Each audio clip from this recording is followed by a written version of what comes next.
Special Forces medics have an incredibly dangerous yet valuable job. It is crucial to the operation of that unit. This is the Gear.Locker, and welcome to installment 2 of Soldier Stories. I'm incredibly honored to welcome another guest to this video interview series who is also from the Kommando Spezialkrafte. This gentleman has 18 years of experience and has taken all of that knowledge that he has and has begun sharing it with communities. In this interview, we are going to talk about his training, what led him to becoming an 18 Delta certified medic, and what he has done beyond his experience with the KSK into the civilian world. Introducing Max, or the Improvising Medic.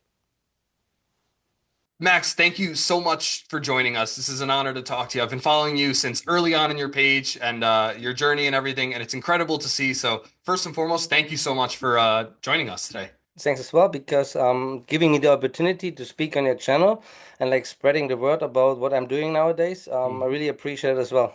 Thank you. Yeah. If you don't mind, could we start with a brief introduction of you? Who is Max, the Yeah, improvising sure. medic? The improvising medic, sure, yeah. So I'm Max. I've been 22 years in the military. Out of those 22 years, I was 18 years of that in the German Special Operation Forces, also known as KSK, and I was there in a company. At the end, I was the senior medic, the master senior medic, and I was also taught in the US the 18 Delta course. Like I was trained in the US. I'm not an 18 Delta because that's a Green Beret thing, and I'm just trained in the medical section. But I guess we're hitting on this later down the road as well. Yeah, no, I'm excited. That's a very it's going to be a unique experience. So I'm excited to hear about it. But first and foremost, let's take a step back to what led you to joining the Bundeswehr in general, and ultimately that turning point for you to join the KSK specifically. So my dad was in the military for 34 years, and so therefore there was kind of no way around to not go as the son to the military as well. But back in the days, we had also the Wehrpflicht. It was a mandatory service what every young person had to do. Either they joined the military or they support like in the civilian world, driving ambulances and supporter or something like that. And yeah, before I joined the military, I was a car mechanic in the civilian world. So I made an apprenticeship as a car mechanic. And then I joined the military according to the mandatory service, and I thought, well, let's do it and move on in my car mechanic career in the military. Hmm. But this didn't work out so well, so I was a little bit a car mechanic in the military, and then since I couldn't move on to an NCO level, I changed to the signal company. So I became a guy who's doing satellite communication, but that didn't fulfill my satisfaction neither so much. Hmm. Yeah, but the thing is that this support thing was already in the German Special Operation Forces in the KSK. Hmm. So I was a supporter first, and then when I found out, well, I need to move on, I'm feeling something to do more, I decided to become a Special Operation Forces soldier. As in German they call it Kommandosoldat, command soldier. Hmm. And then I decided to do the selection course, the selection and then the qualification course. Wow. Yeah. It's interesting. Some of the conversations I've had with other operators, they've had a similar kind of, they took their day-to-day life and it was a job in the Bundeswehr, and then ultimately they transitioned to the KSK. So you mentioned selection. What was that like for you? Did you have any like favorite moments, anything that were some of the big challenges? What was selection for you? Well, there's not really some favorite moments where you like enjoy and craving for a beer to celebrate. It's not like Hmm. really that way. There were some like memorable moments and Hmm. some remarks were stick in your head forever. Hmm. Like certain situation where you had like with your comrades or whatever, those kind of things. Like really tough was that you were like rock marching all night long, and then you had like those different tasks as well. Hmm. And there were different phases, like this is an up and down, and then as you come closer and closer to the goal, your motivation, it was in my case, the motivation raised as well. Hmm. So that was not really fun moments. It was like a tough week. Well, like Hmm. in general, the whole selection process is not Right, just right. 1 week, it's just this 1 week. Back in the day, nowadays it's different. But Hmm. back in the day, this week was a tough one, yes. Hell Week, right? Where Yeah, they, you they carry the called they logs called it and they yeah. called they called it Hell Week, yes. Yeah, there's a documentary on YouTube. I'm not sure when it's from. It's got to be 2000s, but they're carrying the logs on their back. I'm sure something similar there as well. going on the Yeah, rock they marches? actually it was the documentation about it was the hell week I was in, and they cut it No like pieces kidding. out of it. So yeah. Wow, that's awesome. That's really cool to know. Um, so selection ends, and with the KSK pipeline, as far as us civilians are aware, you go through a couple of years of rigorous training. What was that like for you? Did you have any, I guess, in the training, any highlight moments or anything that you felt that was super cool, something you enjoyed? Well, those 2 years of qualification course, Hmm. basic training to become like the special forces operator, Right. they were like just amazing. There was like a Hmm. lot of stuff what you have to learn and what you have to go through, and you traveled a lot, Hmm. but it was really amazing because it was so valuable, and the instructors are really knowledgeable and they passed their knowledge on, and it's just one word, amazing. Hmm. That's awesome. You saw a lot from the world. You traveled. You had good guys in your platoon, Hmm. because it's like back in the day it was platoon wise, and then the platoon did all the sections of training, Hmm. and yeah, it was fun and it was amazing and really valuable. I cannot say anything different on it. Hmm. During this time, were you, because I know after this, you're allowed to make a wish, so to speak, of which, if you want to go to a company, a platoon, or role, was your mindset always still in the signal, or did you kind of have a shift during that time? Well, Signal, not at all. It was No. really not my favorite thing to do. Gotcha. Like one of the first courses in the qualification course, and in those 2 years, was the Combat First Responder Bravo. What they called? Like Hmm. every command soldier in the unit has to be a Combat First Responder Bravo. Hmm. It's kind of combat medic. Can you compare it like 68 whiskey in the States? Like a little bit lower than that, way lower, Hmm. because the 68 whiskey has the EMT part in. Hmm. And after this course, I found out, well, medic kind of suits me. Hmm. And then in those 2 years, when we had like operations going on and the exercise level, I always tried to be the medic in the team. And therefore, I like got more and more in touch with the topic, Hmm. and I liked it more and more. And then I wanted to become a medic when I finished the qualification course. That's awesome. And is that what led you to the process of going through the 18 Delta training? Or I guess what was the pipeline from ending qualification to going through the US Green Beret training? So, well, no, it's not like that you go like quick instantly there, Right, right. because first you see the company, Hmm. and then it's not guaranteed that you want to become a medic and then you become a medic. So you Hmm. can request for it, or you put like your wishes out, but it's like also like where is the need for it? So I Right. was in a lucky position that the company, it was the second company, the Hmm. Bravo company. I was lucky to go in that one, or to join that one. Hmm. And at the initial, I wanted to go to the mountain team, but I ended up in the amphibious team, what was really Hmm. fine though. And I wanted to become a medic. So I was lucky that in the amphibious team was a spot open. So Nice. I became a team medic first. And a team medic is then like you have the combat first responder Bravo, and then Hmm. you go to the German EMT course, like Hmm. the regular MT, Right. with advanced tactical and medical training. Hmm. And then you have advanced courses inside of your company, and that makes you the team medic. And in each company, the oldest guy back in the day was the senior medic. And Hmm. most likely there were 18 deltas already. Hmm. Like I was like a couple of guys before I went to the States. There were already 18 deltas, and they were the designated 18 delta senior medics in the company. Hmm. Yeah, and then Makes sense. they figure out if you like, they check the medics and see, well, he's a good one, he's motivated, his English is halfway decent. And Hmm. back in the day, my English was not as it is right now. I guess it's halfway decent, my English nowadays. Yeah. And back in the day, it was not that good, but he saw in me the potential to join the course and the ability to move on and learn. So then Hmm. he asked me, and actually I denied it once or twice because Interesting. I wanted to stay first in the team Hmm. and like get more experience. But then after a couple of years, I said, well, I gotta go. And Hmm. then the leadership, like the company leader and the prior or the former 18 Delta senior medic of my squadron, they Hmm. said, well, you wanna go? Then we see you in that, and then you can go there. So that was the process to even get selected to join the 18 Delta. And then it was a giant process to get Yeah. over there. No Yeah. kidding. It's how long does the 18 Delta process take, or did it take when you were going through it? Was it a couple of years or? So, well, the difference is that as a foreigner, Hmm. there's a like kind of agreement. I can just tell out of the Fair. standpoint from back in the day. Nowadays, I don't know how it is, but Hmm. back in the day, it was the agreement between the United States Army and the German military that who's joining the Special Operation Combat Medic Hmm. and the 18 Delta Special Forces Medical Sergeant that they go through the 68 Whiskey Healthcare, what is it called, Combat Medic Healthcare Specialist in Hmm. Texas. Okay. So I had to go first there, and that was the best thing could happen Yeah. to me because it improved my English. I got used to the US system because it's a Hmm. little bit different.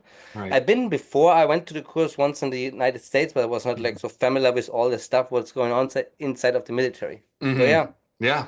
I went to the 68 Whiskey, well, 5 months, Hmm. and then I went straight into the Special Operation Combat Medic. That was 10 and a half months. Okay. And then, yes, and then the Special Forces Medical Sergeant was actually 18 Delta Hmm. as shortcut for the course was 4.5 months, yes. So that was Okay. like the whole process. So I was a total amount for the training of 20 months in a row in the United States. Wow. That's and I'm sure you saw a lot of the cool parts of the country as well. I mean, in your training, I know you guys have traveled up to Canada, you go to Arizona. It's very cool. You guys definitely get around. So it's neat to hear that. Um Now, I guess transferring away from the training, so to speak, if we can, I'd love to talk a little bit about some of that application of that training that you've done in your deployments. So you have a lot of years of experience, as you mentioned, and without a doubt, there's a lot of stories. But were there any highlights or things that you found memorable that you enjoyed that you'd be willing to share? Well, sure, there were a lot of things Hmm. was going on. So, but the good thing about the whole 18 Delta training for me is Hmm. that I learned so much over there, and I was lucky enough that I was the first international. I remember I was the first international one who went to Flint, Michigan, Mm. to for the clinical rotation site, and I learned so much there. And Hmm. the good thing is, though, I had already experience before I went to the 18 Delta and the Special Operation Combat Medic course because I was Hmm. already before deployed and I had already to treat people in real, Mm. even in combat zone and Right. afterwards as well. So there's like a bunch of it. So Yeah. to say that I enjoy the things I did, that I enjoyed the things I did, sure, I Hmm. did enjoy it, but it was not always like the best thing for the other party if I had to treat someone. But for Right. me, it was a great experience to gain. Hmm. And nowadays, what we get there, I guess, in a bit, that I'm teaching this right now, or passing this knowledge on. Hmm. So if you ask me for like enjoyable things out of the medical side, sure, it was always a pleasure to help people, and I have kind of also this helper syndrome Hmm. and therefore it suited my position, it suited my needs at this time a lot, to Hmm. say so, yeah. Nice. That's awesome. Um, there's so as you had mentioned, you can have great experiences, but it's not all like glory and action movies, you know. Especially to civilians, as we don't often see so much of the harsh reality of war where we are. But are there any moments that stick with you working as a medic that I guess in this regard that you remember that you hold with you as you move forward in your career? Yeah, sure, there are some really remarkable days. Like, as an example, Hmm. the German Special Operation Forces unit lost, luckily, just one guy killed in action, and Hmm. unfortunately, this happened. And Hmm. I was at this scenery as well. So, this was kind of the remarkable thing. But this happened Hmm. already before I went to the States. So, when I was a team medic. Gotcha. And yeah, there's a lot of things going on for sure. A lot of them are, the majority is classified, so I cannot Right, open right. up the books on that. Hmm. But yeah, so this was kind of the peak, I will say, like emotional and personal wise. But Hmm. otherwise, there were like stuff, a lot of stuff going on. So for Yeah, sure, if you for sure. compare like deployments of the United States in comparison to Germany or other smaller countries out of Europe, it's not Hmm. comparable in the amount Right. and the numbers of like I will say combat actions. Hmm. But from my standpoint, I did a lot, and I'm happy that I joined at this time. Hmm. The I would say that whole phase, yes. Yeah. It's like I'm well aware of the situation that you're talking about, and I know that you guys all keep his memory, and it's humbling to know that you were there for that. So yeah, no, that's it's I feel for your loss, but I know you guys carry his memory on. Yeah, Um, absolutely.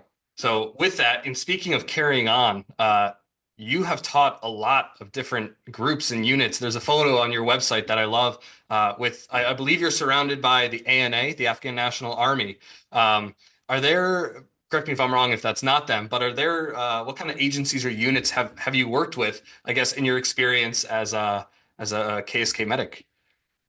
Well, that's not Afghan National Army, Oh, it's but not. Okay. it's a different unit, but I'm trying to avoid Gotcha. Right. any unit names according to classification because that is Mhm. the wrong place here to share this online. Totally But fair. yes,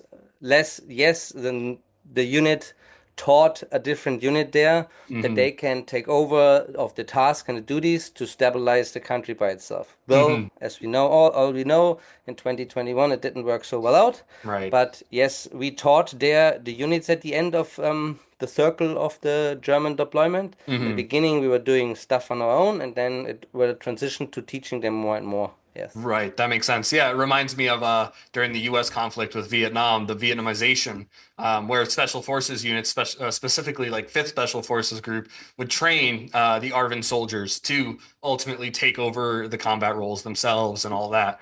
So it's very interesting how similar they are timeline wise.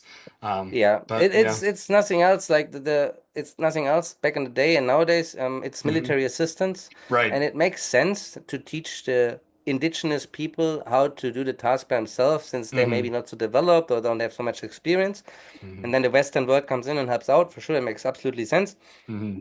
but it's always like how far can you go, how applicable it is, and Right. how teachable they also are. I could imagine. Absolutely. Um, so I guess shifting away from the deployment and the experience side of things, I'm very curious to hear a little bit more about the equipment because you were with the KSK for quite some time, and even in the photos you shared, there's many different generations of equipment that you're using. What was your experience throughout the years using the new and issued and updated equipment, and making it so that it's tailored to your job as a medic? So I became an operator in a time or in a phase of time phase where the gear shifted from the old heavy one to more light, and Hmm. then more and more lighter. Hmm. And so I had like at the beginning I had like the heavy gear, but then I had the luck to get off it rid of it really soon. Right. And well, it improved a lot, Hmm. but this is also according that people like giving feedback out of from the operator level. You Hmm. know, because there's some guy sitting in the headquarters and saying, "Well, we need this gear. This looks good. It's like cheap. Let's buy it," and then Hmm. hand it on. But the lucky thing is that as the time passed on and people learned from the experience, then they said, "Well, we need to adjust this and that." So Right. therefore, it became more adaptable and more light, so that the operator has an easier like task, not an easier task. That's wrong. That the operator can execute his task way easier. Hmm. That's awesome. Was there anything that you did in particular, like a specific setup or an organization of your gear that was tailored to you as a medic? Yeah, for sure. So everyone has like his own setup Right. individually. Some things were required that we have them like as a standard. Hmm. Like as an example, our IFAC was standardized, and everyone Hmm. had it on the same spot that everyone knows where it is. Right. Such things like this. Right. But the rest was like really individual, and I was always on that theme that I need to be fast and flexible Hmm. and movable because if I have to climb into a window, get out of a car and stuff like this, I don't want to be like fully packed. And so Hmm. I tried always to be light as possible, and speed is sometimes the key. You know, sometimes speed is often the key. Hmm. Yeah, so therefore I adjusted it, and over the years I adjusted every year. Like after Hmm. every deployment, after every mission, I said, well, where can I improve?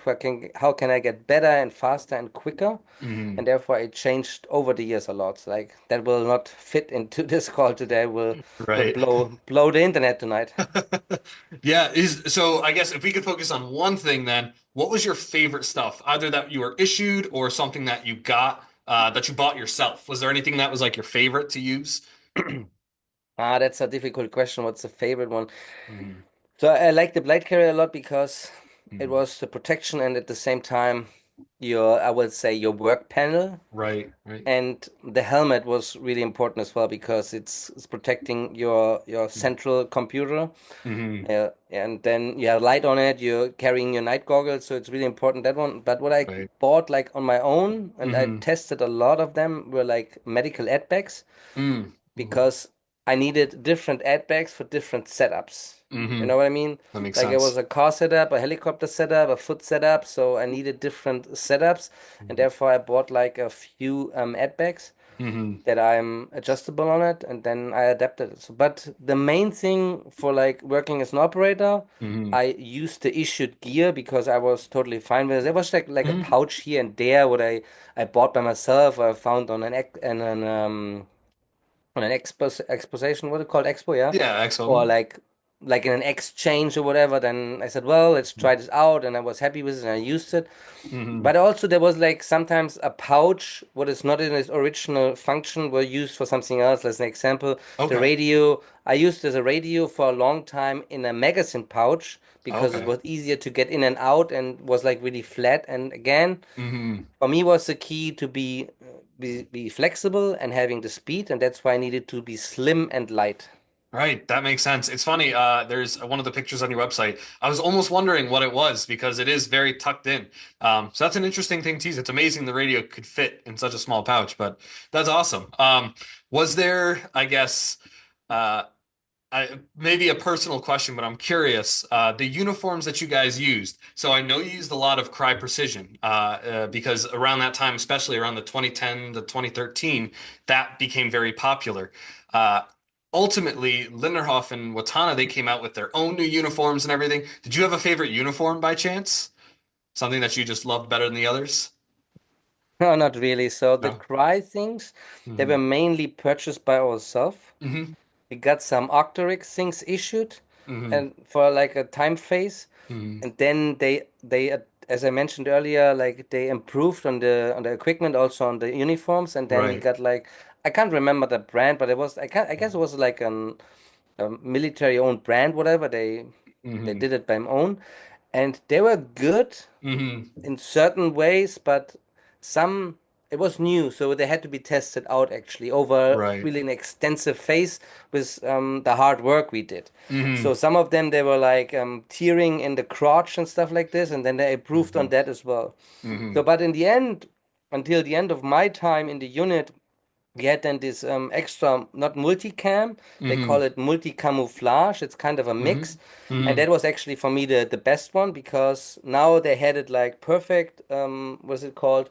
Perfect made. Hmm. The cut was good, the durability was good, and the comfort was also good. So at the end of my time, that Hmm. was for me the best uniform they chose. It's the multi-tarn stuff, right? The six Yes. carbon tarn drug. Yeah, that's awesome. That's a very cool looking It camouflage looks pattern. kinda multi-cam, Right. but also like regular camouflage. Yeah. No, that's very cool. It's such a neat pattern, and it's interesting to see it pop up in photos. But I guess if we can, moving on towards the end of your career, so stepping away from the gear, if possible, are there things that you are able to share about the disbanding of the second company? Because especially here in the US, we only can see the media's perspective of it. But if this is something that is only a couple things you can share or none at all, that's totally okay. I'm just curious to hear your thoughts. Yeah, sure. So the statement I'm giving right now, that's my angle of view and Hmm. my perspective, and I don't know for sure all the stuff what was going on and what was still going on, what is still going on behind the curtain. Right. So the point is that there were some accusations and investigation going on against a few people, Hmm. and until the day of today, it's now 8 years plus minus. Hmm. No one is military charged. So therefore, I'm not making any statements on it because it's Right. still going on. There's no Hmm. one charged, and so therefore, let it be like this. But the point is, the accusation investigations are not proven yet, Hmm. and then they're disbanded. And I guess it's just my personal opinion. It's according Hmm. to a political reason, but I Hmm. don't know the reason in detail. It's just like it just didn't go as it's supposed to go because the whole company didn't receive the information from the leadership or something like this. Hmm. We received it via different ways, and it was on one hand the television, and there was like maybe not Wow. the nicest thing to treat people who like fighting for their country. And I know in Right. Germany Right. it's not the same patriotism like in the United States. What is Hmm. on out of my, it's all my personal angle of view and my personal opinion. It's not the nicest thing. Hmm. So therefore, it's a little bit difficult thing though. Yes. Right. I can imagine. Thank you for sharing that perspective. I appreciate it. If I guess now we can step on through and continue on. But ultimately, after you had left the KSK, you have started your own medical business. What was your inspiration with the Yeah, improvising well, medic? the reason that I'm in this position where I'm right now is Hmm. according to the fact that the company was disbanded because after that Hmm. I felt like in a really deep hole. Hmm. And for some people, this is maybe not understandable, but the whole company was my family. So when my brother in arms, that was everything for me. I Hmm. spent like way more time on the day as the duty requested at all. So I'm preparing stuff, I'm preparing teaching, preparing my gear, preparing medical things, training, etc., etc. Hmm. So I felt like in a really deep hole. And then I called in sick for the first time to have a little bit of a break. And then Hmm. they discovered like severe PTSD on me and Hmm. other diagnoses, like behavior change and personal change. Hmm. And back in the day, I was not so, let's say, comfortable to share this, but it was a really big red flag for me. But Hmm. nowadays, I'm okay with it because it's a story and I can't change the story. Hmm. So yeah, so then I fought my time through it, but then there was like a time where there was no way back, Hmm. and they said, "Well, you're going to be medical retired," and this is what Okay. happened now. So I Hmm. retired after 22 years, medical retired after 22 years, Hmm. and yeah, then I thought in that phase, okay, what to do now? I'm too young because I just turned 42, Hmm. and I'm too young for that. So in Germany, it's like Right. a different system. Right. And in the United States, you have like this retirement after 25 years, whatever ish, as an NCO. Hmm. Anyways, I don't know exactly in details, but it's kind of this thing. Right. In Germany, you have like those career soldiers. And a career soldier, I was a career Hmm. soldier. That being Hmm. said, I was like in the army, signed in until I'm 55. So Hmm. that's like still, at this time, was still 15 years out. And then Hmm. I thought, well, if I'm going to be medical retired, I need to find a task because I cannot just sit there and watch the wall and go depressed or whatever. Right. Right. Yeah. And since I'm teaching already since 2015 on the side with Hmm. another of my kind who left the army back in the day, Hmm. I decided, well, it's I can teach, I know medic, and it's fun to pass the knowledge on, and why should I waste this like really high expensive and valuable knowledge? So that's why I decided to teach Hmm. people in tricks, hacks, and techniques to become more efficient, faster, and more effective in their medical skills and doing also drill training because it's like really important. Right. That's one thing I took out of the entire military time, that drill is so important because you do some Mhm. things repetitive, then you're getting better and better and better. And yeah, that's what I'm doing now. That's awesome. Yeah, it's such a cool thing for you to be able to take the knowledge that you spent so many years curating to make this such an effective tactical medicine and to be able to share it with people, anyone really. I think that's awesome. So, given that, is there anything? So, I have a couple more questions I do want to ask about it, but is there anything you wanted to share first and foremost about the improvising medic, like what you guys do, if possible, please? Well, what I'm doing is I'm working one on one. I'm doing really individual training. If someone comes up to me and asks me, "Hey, I'm this, let's say, giving it just an example, I'm a police officer and my unit doesn't give me so much time or so much courses that I can get better, but I'm in charge. So if Hmm. something happens, I want to be better." Right. So then I'm like creating a plan with this person and then we execute it. And it's Hmm. most likely that we do some theoretical parts and then we jump into training, maybe 1 or 2 days, and I'm giving basically a live tutorial with Hmm. a lot of drill. And since we're doing it one on one or one on two, like two guys and just Right. me, it's like I would say it's like open up I fire hose and like I'm standing there 8 hours and flushing this guy to say Hmm. so. Right.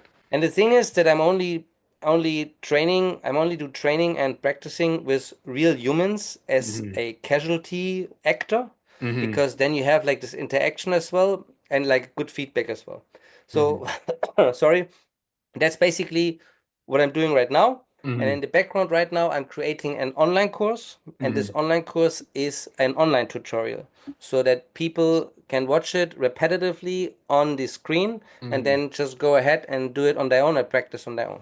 That's awesome. That's the main idea right now. Right. That's so cool to hear. So people go directly to you. Do you have any recommendations for people in general who are looking to get into tactical medicine, whether they have military, law enforcement, or civilian backgrounds? Yeah, sure. It's like basically everyone should know a little bit about tactical medicine because Right. nowadays we live in a world where more threats going on. And if Hmm. I'm just looking back like to the Boston Marathon in 2013, suddenly we have a tactical medical situation. Even people don't want to believe this, but this happens Hmm. every now and then. Right. And I will not say that it happens more now, but that's the fact. So Hmm. for sure, police officer and military personnel, they're like more prone to end up in a situation like this. Then as a Hmm. next level of ending up in a situation, we can call the paramedics, Hmm. because if they get into a call or like ending up in a situation where kind of a tactical situation is happening, Hmm. they should be they should be like skilled in it. Hmm. And as a civilian, as I just mentioned, it can happen. Absolutely. So I teach from police officer to military to paramedics to physicians. I had already physicians. I Hmm. teach also civilians. And it's really according to your levels. Like if you're an outdoor Right. guy and you go into the mountains, then it's a Hmm. different setup for you. So you should prepare differently Right. Right. because evacuation time is longer, material is heavier to carry, etc., etc. Hmm. And this is tactical medicine, basically. So tactical medicine is defined by everyone can end up in a situation where the threat needs to be eliminated first Hmm. before you can start treating your patient. Hmm. It's like Absolutely. to like an overlay on it, you know. And Hmm. therefore, a civilian. That was your question. I made a big detour. Sorry on that. Yeah, no, I enjoy it. The a civilian should know where he's going and should know at least how to stop a bleeding and seek cover Hmm. and stabilize his patient for the first few minutes until he can call in for help. But as I Hmm. mentioned, it depends really where you're at. Are you in New York City? For sure, Hmm. it's different evacuation time or like responding time of a paramedic unit. Hmm. And if you like in the desert of Arizona, you know? Right, absolutely. Yeah, I as a civilian have only very little experience, so I personally want to be able to understand more. Are there recommendations that you have, I guess, on the specific types of knowledge that an everyday person who goes on a hike sometimes or travels to the city, as you said? So aside from stop the bleed, what should someone like me know? It's a big question, but That's a big question, and it's like a really broad question right. Right. because it depends what is your background, you know, Hmm. how is your motivation, and but let's phrase it this way: what Hmm. should you know? You didn't ask me what should you carry, but you didn't ask me what should you know. You should Hmm. know how to evaluate a situation which is filled maybe with some threat. Hmm. You should maybe be awareness. You have a little bit of a situation awareness. Where can you seek cover? Hmm. Where can you hide? Where can you like do things for your own protection? Hmm. Because avoiding a fight is better than getting in trouble. So Hmm. why do you want to fight? Avoid the Right. fight, it's easier, you know. If you need Right. to fight, then be ready for it. Hmm. So that's kind of the same thing there. Hmm. Absolutely. And I guess the reason I phrased it that way is because, from my perspective, again, I have limited experience. I have a small kit that I take with me everywhere, but it's only based on the things that I have knowledge of. So, like tourniquets, things like that, very basic. Do you have any recommendations on things that people should carry, even if they don't have the knowledge for someone else to use? I guess I'm not sure if the question makes sense. I'm just curious if you think people should carry the medical equipment even if they're not sure how to use it. Do you know what I'm saying? It's Well, on one hand, you will not convince people to carry something they don't know how to use it. that's fair. That's the first Hmm. thing. So if you buy yourself an emergency bandage, then learn how to use it. Right. That's why I'm, as an example, doing this online course Hmm. because then people can buy this and learn it at home. You know, that's Hmm. like the easiest way. And we live in a modern world, so this is applicable. Hmm. Sorry. So if you buy something for an emergency situation, set yourself up for success and learn how it works. Hmm. Because you don't buy a gun and then you never use Right. it. Oh, carrying a gun, it's not working out. You know Hmm. what I mean? Right. Yeah, Yeah, I so think we see that a lot. you don't buy a lawnmower and then wait your neighbor to mow your lawn, you know? Yeah, no, It's very, kind of. I 100% agree. I feel like we see that a lot in the US. There's like the preparedness community. They'll buy things and then they'll just sit on it. And I think that's an interesting thing to hear because in my mind, I'm always thinking as a civilian with limited experience, I can know how to use these things. But if, let's say, we get into a bad situation, like as you had mentioned, the Boston bombing of 2013, if my buddy or if I throw extra tourniquets in my girlfriend's purse, even though she might not know how to use it, although she should, like that could be something that would be helpful. But I 100% agree that it should be the knowledge of carrying the things that you have, and that should be your baseline minimum. Yeah. Absolutely. And Mhm. you don't ever always have to think like something really, really bad happens. So why not Right. having like a first aid kit if you go to the mountains or if you go like on an adventurous trip, you know, set Hmm. yourself up for success. And that's what I'm doing. Like the improvising medic is based on you have little and you can do a lot. That's Hmm. the point, you know. I can misuse a bandage for so many things that people don't even think about it, you know. Hmm. And therefore, if you buy something, then set yourself up what's the basic use of it, and then how can I use it in a certain scenario? How can I misuse it, abuse it in terms of beneficially wise, you know? That's excellent. Out of curiosity, sorry to put you on the spot with this question. Do you have an example of something like that, of using one tool for an additional thing that maybe people wouldn't think about? I want to. Oh, there's so many. Now you caught me off guard. Sorry.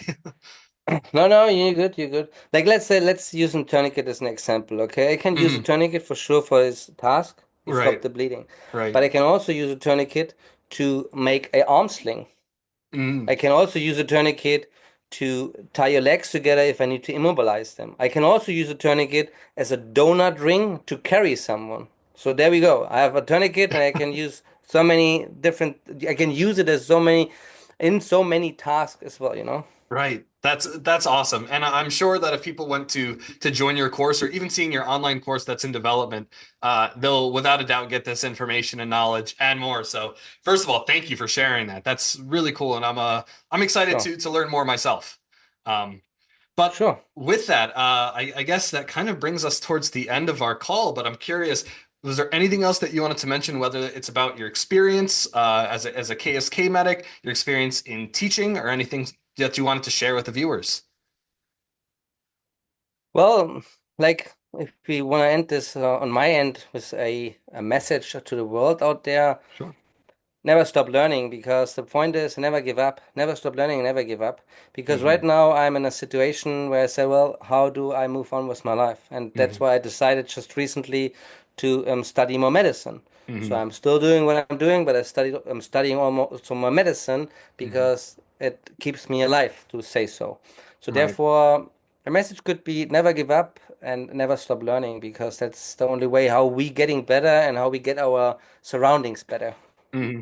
Absolutely. And if anyone does want to find you, you're on Instagram at the Improvising Medic, and then as well as your Yes. website as well. Any other areas that you would like to promote or share with people to find you?